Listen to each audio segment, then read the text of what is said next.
السلام علیکم ورحمۃ اللہ وبرکاتہ۔ آج ہم آپ کو امتحان میں کامیاب ہونے کا ایک مجرب عمل بتانے والے ہیں۔ یوں تو یہ عمل پہلے ہی واٹس ایپ وغیرہ پر شیئر ہو چکا تھا، لیکن کچھ احباب کی فرمائش پر اسے یہاں پر بھی اپلوڈ کیا جا رہا ہے۔ اور سب سے پہلے کرنا یہ ہے کہ جب بھی آپ سبق یاد کرنے بیٹھیں، اکثر احباب کی یہ شکایت رہتی ہے کہ ہم سبق یاد کرتے ہیں لیکن سبق یاد نہیں رہتا ہے۔ تو اس کے لیے سب سے بہتر طریقہ یہ ہے کہ جب بھی آپ سبق یاد کرنے کے لیے بیٹھیں تو اس سے قبل آپ 11 مرتبہ درود شریف پڑھیں۔ درود شریف پڑھنے کے بعد آپ یا فتاح رب زدنی علما 11 مرتبہ پڑھیں، یا فتاح رب زدنی علما 11 مرتبہ پڑھیں، اور اس کے بعد 11 مرتبہ پھر سے درود شریف پڑھیں، یعنی کہ اول آخر 11 مرتبہ درود شریف پڑھنی ہے اور درمیان میں یا فتاح رب زدنی علما 11 مرتبہ پڑھنا ہے۔ اور پڑھنے کے بعد ہاتھ پر دم کریں اور چہرے پر پھیر لیں، اور اس کے بعد آپ جو بھی سبق پڑھیں گے انشاءاللہ وہ سبق آپ کو یاد رہے گا۔ اسی کے ساتھ میں آپ نماز کی پابندی بھی کریں، اور ہر نماز کے بعد اپنے سر پر سیدھا ہاتھ رکھ کر کے یا اللہ یا قویو 11 مرتبہ آپ پڑھیں، یا اللہ یا قویو 11 مرتبہ پڑھیں۔ اس سے آپ کا ذہن بھی تیز ہوگا اور جو باتیں آپ پڑھتے ہیں تو وہ یاد بھی رہے گی۔ پھر امتحانات کا نتیجہ جب تک نہ آ جائے، یعنی کہ رزلٹ جب تک نہ آئے، تب تک آپ کو ایک عمل یہ کرنا ہے، الملک القدوس 11 مرتبہ پڑھ کر خشوع اور خضوع کے ساتھ اپنے امتحان میں کامیابی کے لیے دعا کرنی ہے۔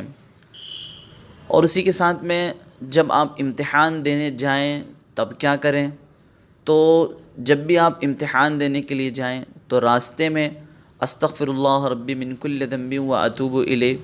اور تیسرا کلمہ آپ پڑھتے ہوئے جائیں، یعنی کہ ایگزام ہال تک پہنچنے، آپ گھر سے باہر نکلیں اور وہیں سے آپ باتیں کرنے کے بجائے جو ہے، دوسروں سے گپ شپ کرنے کی بجائے آپ جو ہے استغفر اللہ ربی من کل ذنب و اتوب الیہ اور تیسرا کلمہ آپ پڑھتے ہوئے جائیں، ایگزام ہال تک آپ یہ پڑھتے ہوئے پہنچیں۔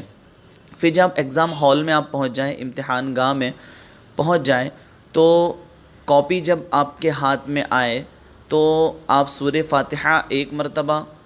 اور سورہ فاتحہ 1 مرتبہ پڑھنے کے بعد آپ اس کو قلم پر دم کر دیں، اور پھر الٹے قلم سے، یعنی کہ جس طرف سے لکھا جاتا ہے اس طرف سے نہیں بلکہ دوسری جانب سے آپ کاپی پر بسم اللہ الرحمن الرحیم اور یا شیخ عبد القادر جیلانی شیئا للہ المدد یہ آپ لکھ دیں، اور اس کے بعد پھر سیدھے قلم سے آپ جو بھی لکھنا ہے آپ کو شروع کرنا ہے، اس کے بعد آپ لکھنا شروع کریں۔ اور جب سوالیہ پیپر آپ کے پاس آ جائیں، پرچہ جو آپ کا امتحان کا پرچہ ہے، تو جب وہ آپ کے پاس آئے تو فوراً اسے پڑھیں نہ، آپ فوراً لیتے ہی اسے الٹا کر دیں، اور الٹا رکھنے کے بعد پھر آپ درود شریف پڑھیں 3 مرتبہ، اور اس کے بعد پڑھیں سبحانک لا علم لنا الا ما علمتنا انک انت العلیم الحکیم، یہ 3 مرتبہ آپ کو پڑھنا ہے۔ یعنی کہ جیسے ہی آپ کے پاس پیپر آیا فوراً آپ نے پیپر کو لے کر کے الٹا کر دیا، 3 مرتبہ آپ نے درود شریف کو پڑھا، اور اس کے بعد سبحانک لا علم لنا الا ما علمتنا انک انت العلیم الحکیم 3 مرتبہ پڑھ دیا۔ پھر اس کے بعد آپ نے پیپر کو واپس سیدھا کر دینا ہے، اور پھر اس کے بعد پیپر کو حل کرنا آپ شروع کریں، تو انشاءاللہ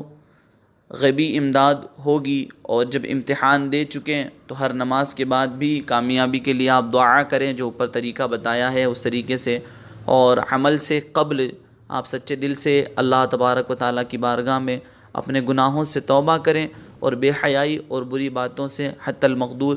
اجتناب کریں، اور ساتھ ہی میں آپ اسباق بھی یاد کریں، صرف عمل نہ کریں کہ عمل کرنے کے ساتھ ساتھ آپ پڑھائی پر بھی دھیان دیں، یوں نہیں کہ صرف عمل کریں اور پڑھائی پر توجہ کم دیں، بلکہ آپ محنت سے پڑھائی بھی کریں اور ساتھ ہی میں اس عمل کو بھی کریں۔ انشاءاللہ العزیز آپ امتحان میں بہت اچھے نمبر سے کامیاب ہوں گے۔ السلام علیکم ورحمۃ اللہ وبرکاتہ۔ زیادہ سے زیادہ اس ویڈیو کو ثواب کی نیت سے آپ شیئر بھی کریں، اور انشاءاللہ آگے بھی بہت سارے اس طریقے کے وظائف آپ کے سامنے پیش کیے جائیں گے، تو چینل کو آپ سبسکرائب بھی کر لیں۔